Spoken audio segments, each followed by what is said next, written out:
ഏഷ്യയിലെ ഏറ്റവും വലുതും ഇന്ത്യയിലെ ആദ്യത്തെ ഡിസൈനർ മൃഗശാലയുമായ തൃശൂരിലെ പുത്തൂർ സുവോളജിക്കൽ പാർക്ക് ഒക്ടോബർ 28-ന് നാടിന് സമർപ്പിക്കും.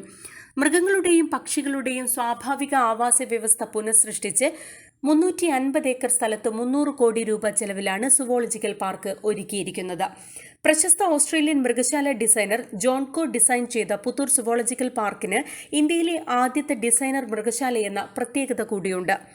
പാർക്കിനോടനുബന്ധിച്ച് സന്ദർശകർക്കായി മൃഗങ്ങളെ വീക്ഷിക്കുവാനുള്ള ഗ്യാലറികൾ, വിശാലമായ പാർക്കിംഗ് സ്ഥലം, reception and orientation centre, service റോഡുകൾ, ട്രാം റോഡുകൾ, സന്ദർശക പാതകൾ, ട്രാം സ്റ്റേഷനുകൾ, കഫ്റ്റീരിയ, അഡ്മിനിസ്ട്രേറ്റീവ് ഓഫീസ് സമുച്ചയം, ക്വാർട്ടേഴ്സുകൾ, ടോയ്ലറ്റ് ബ്ലോക്കുകൾ എന്നിവയും സജ്ജമാക്കിയിട്ടുണ്ട്.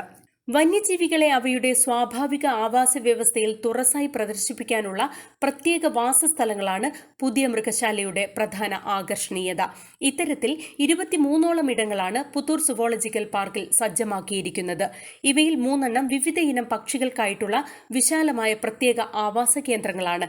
കൂടാതെ വെറ്റിനറി ആശുപത്രി സമുച്ചയം, മൃഗങ്ങൾക്കുള്ള ഭക്ഷണ കേന്ദ്രങ്ങളും ഇവിടെ ഒരുക്കിയിട്ടുണ്ട്.